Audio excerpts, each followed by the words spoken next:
मित्रांनो, शेवटच्या टप्प्यामध्ये महाराष्ट्रामध्ये एकूण 13 जागेवर लोकसभेसाठी मतदान होणार आहे. म्हणजे उद्या त्या ठिकाणी मतदानाची प्रक्रिया ही पार पडणार आहे. या 13 जागेचा विचार जर केला तर यामध्ये सर्वांचं लक्ष जे लागून राहिले किंवा सर्वांना ज्या जागा हव्या आहेत त्या म्हणजे मुंबईतील 6 लोकसभेच्या जागा. या मुंबईतील 6 लोकसभेच्या जागावर त्या ठिकाणी कॅम्पेन करत असताना मोदी असतील, योगी असतील, ठाकरे असतील, या सर्वांनी जोर लावला. कारण या 6 जागा मिळवून मुंबई कोणाची याचा निर्णय होणार आहे. परंतु मुंबईमधील ज्या काही 6 लोकसभेच्या जागा आहेत त्या जागा नेमक्या कोण जिंकणार, तर त्याची फाईट जर बघितली तर आता उद्या तर मतदार आहे. अशा वेळेस या जागावर निकाल काय लागू शकतो, कुठल्या जागेवर सध्या कुठला उमेदवार हा लीडवर आहे, हे जादा आपण पाहणार आहोत. नमस्कार, मी अनिल गैरवार आणि आपण पाहत आहे मुद्द्याचं तेवढं. मुंबईमधील 6 पैकी सगळ्यात महत्त्वाची जागा असणार आहे ती म्हणजे दक्षिण मुंबईची जागा. या दक्षिण मुंबईमध्ये ठाकरे गटाकडून अरविंद सावंत हे मैदानामध्ये असून त्यांची ही 3री टर्म आहे. अरविंद सावंत यांच्या विरोधामध्ये खरं तर भाजप उमेदवार देईल असं एक वाटत होता, परंतु ही जागा शिंदे गटाला गेली आणि शिंदे यांनी अरविंद सावंत यांच्या विरोधामध्ये यामिनी जाधव यांना मैदानामध्ये उतरवलंय. यामिनी जाधव या सध्या भायखळ्याचे आमदार आहेत. आपल्याला माहिती आहे काही दिवसापूर्वीच त्यांच्यावर 143 कोटी रुपयाचा एक घोटाळ्याचा आरोप त्या ठिकाणी भारतीय जनता पक्षाचे किरीट सोमय्या यांनी केला होता. मग ITचे धाड पडले, त्यांची प्रॉपर्टी वगैरे जप्त केली आणि मग नंतर त्यांचे पती यशवंत जाधव जे स्थायी समितीचे अध्यक्ष होते ते सरळ शिंदे गटामध्ये गेले. नंतर त्यांची काही चौकशी वगैरे थांबली आणि नंतर लगेचच यामिनी जाधव यांना लोकसभेचं तिकीट भेटलं. त्याचा पाहिला तर यामिनी जाधव या फार उशिरा त्यांची उमेदवारी जाहीर झाली. त्या मानानं अरविंद सावंत हेच त्या ठिकाणी दक्षिण मुंबईमधून ठाकरे गटाचे उमेदवार असतील हे जवळपास निश्चित होतं. त्यामुळे त्यांची तयारी ही खूप झाली होती. या मतदारसंघामध्ये काँग्रेसचे देखील प्राबल्य आहे, मुस्लिम मतांची मोठी संख्या आहे आणि त्यामुळे कुठेतरी मराठा प्लस मुस्लिम असं समीकरण जुळवून या ठिकाणी अरविंद सावंत हे विजयी होतील हे जवळपास आता नक्की झालेलं आहे. त्या पुढचा या 6 पैकी जो पुढचा अजून एक मतदारसंघ आहे तो म्हणजे दक्षिण मध्य मुंबई. या ठिकाणी शिंदे गटाकडून राहुल शेवाळे मैदानामध्ये आहेत. राहुल शेवाळे यांची हे सुद्धा 3री टर्म असणार आहे. तर त्यांच्या विरोधामध्ये ठाकरेने त्यांच्या जवळचे निष्ठावान आणि अतिशय विश्वासू म्हणून ओळख असणारे अनिल देसाई यांना मैदानामध्ये उतरवलं आहे. अनिल देसाई यांची ही पहिलीच निवडणूक असणार आहे. तर त्यांच्या पुढे 2 टर्म खासदार असणारे राहुल शेवाळे आहेत. तरी देखील या मतदारसंघामध्ये दलित मताचं मोठं संख्या आहे, मुस्लिम मतं मोठ्या प्रमाणामध्ये आहेत. ओव्हरऑल जर विचार केला तर राहुल शेवाळे यांच्यावर देखील वेगवेगळ्या प्रकारचे आरोप झालेले आहेत. त्यामुळं काँग्रेस आणि ठाकरे गटाचं समीकरण जुळून येऊन या ठिकाणी सुद्धा अनिल देसाई अनेक उमेदवारांची जर आपण तुलना केली तर देखील अनिल देसाई यांचं राज्यसभेमध्ये त्यांचा परफॉर्मन्स जर आपण पाहिला तर राहुल शेवाळे यांच्यावर ते मात देत आहेत आणि त्यामुळं दक्षिण मध्य मुंबईमधून सुद्धा अनिल देसाई हे जे ठाकरे गटाचे उमेदवार आहेत ते जिंकण्याची पुरेपूर शाश्वती आहे. 3री जी जागा आहे ती आहे अर्थातच ईशान्य मुंबई.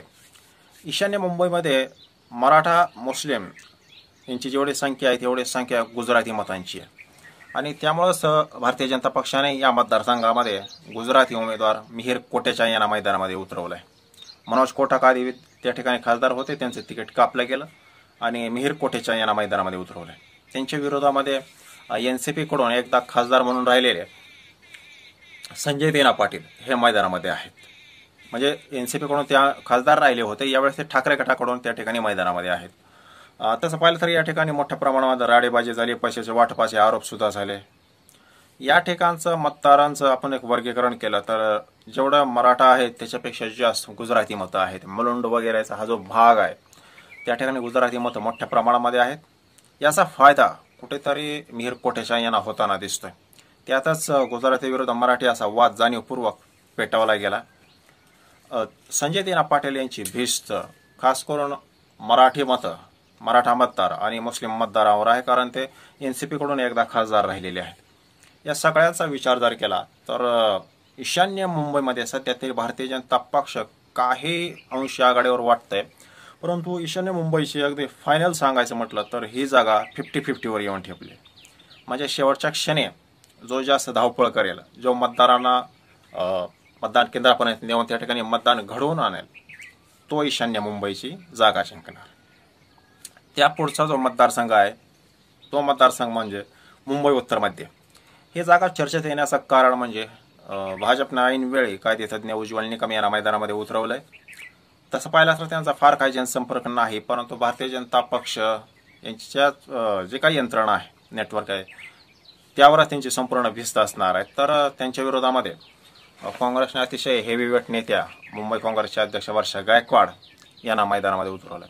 तसं पाहिलं तर वर्षा गायकवाड यांना दक्षिण मध्य मुंबईमधून निवडणूक लढवायची होती. त्यांचा पारंपरिक तो गड राहिला आहे. त्यांचे वडील एकनाथ गायकवाड हे त्या ठिकाणी खासदार म्हणून राहिले होते. मात्र आघाडीमध्ये ती जागा ठाकरे गटाकडे गेली आणि मग वर्षा गायकवाड हे उज्ज्वल निकम यांच्या विरोधामध्ये उत्तर मध्य मुंबईमधून त्या ठिकाणी मैदानामध्ये आहे. तसं पाहिलं तर दलित मतं, मुस्लिम मतं आणि ठाकरे यांची पावर या मतदारसंघामध्ये बरीच आहे. 2-3 विधानसभामध्ये त्यांची चांगली ताकद आहे. त्याचा फायदा वर्षा गायकवाड यांना होण्याची शक्यता असून एकूणच फायनल रिपोर्ट जर सांगायचं म्हटलं तर मुंबई उत्तर मध्यमधून सुद्धा उज्ज्वल निकम हे पिछाडीवर पडलेले आहेत. तर वर्षा गायकवाड हे विजयाच्या उंबरठ्यावर आहेत. त्या पुढचा जो मतदारसंघ आहे तो आहे मुंबई उत्तर पश्चिम. या ठिकाणी शिंदे गटाचे रवींद्र वायकर विरुद्ध अमोल कीर्तीकर जे ठाकरे गटाचे आहेत यांच्यामध्ये लढत आहे. 2 जुन्या शिवसैनिकांमध्ये लढत आहे आणि ही लढत पूर्णपणे गद्दार विरुद्ध निष्ठावंत अशी ठाकरे गटाने केलेली आहे. रवींद्र वायकर यांचा जोगेश्वरीमध्ये ते 3-4 टर्म आमदार म्हणून निवडून आले, त्यामुळे तिथं त्यांचा नेटवर्क खूप स्ट्रॉंग आहे. तेवढा एक स्ट्रॉंग पॉईंट जर सोडला तर वायकर यांचं बाकीकडे फार काही एवढं विशेष नेटवर्क नाही. पण ठाकरे गटाची सर्वच विधानसभामध्ये थोडी थोडी ताकद आहे आणि त्यामुळे याचा फायदा अमोल कीर्तीकर यांना होऊ शकतो. आणि त्यांचे वडील जरी शिंदे गटाकडे असले तरी त्यांचे वडील या ठिकाणी 2 टर्म खासदार राहिलेले आहेत, त्यामुळे त्यांचा देखील फायदा अमोल कीर्तीकर यांना होऊन अमोल कीर्तीकर सहजरित्या रवींद्र वायकर यांना पराभूत करतील. त्यामुळं ओव्हरऑल जर बघितलं शेवटची जागा राहते ती म्हणजे उत्तर मुंबई. उत्तर मुंबई हा तसं तर भाजपचा बालेकिल्ला आहे. या ठिकाणी पियुष गोयल मैदानामध्ये आहेत तर भूषण पाटील काँग्रेसच्या मैदानामध्ये आहेत. तरी ओव्हरऑल आपण बघितलं तर या ठिकाणी भाजपला मानणारा खूप मोठा वर्ग आहे, त्यामुळे ही जागा भारतीय जनता पक्ष जिंकेल अशी सध्याची स्थिती आहे. त्यामुळं 6 जागेपैकी सध्या तरी 4 जागा या महाविकास आघाडीकडे जाताना दिसत आहेत, 1 जागा भाजपकडे जाताना दिसते आणि एका जागेवर 50-50% अशी स्थिती निर्माण झाली. तर मित्रांनो, हे होतं मुंबईतील 6 जागेचं विश्लेषण. तुमचं काय मत आहे या विश्लेषणाबद्दल ते कमेंट नक्की करा. व्हिडिओ जर आवडला असेल तर व्हिडिओला एक लाईक करा आणि चॅनल अजूनही सबस्क्राईब केलं नसेल तर सबस्क्राईब करा. धन्यवाद.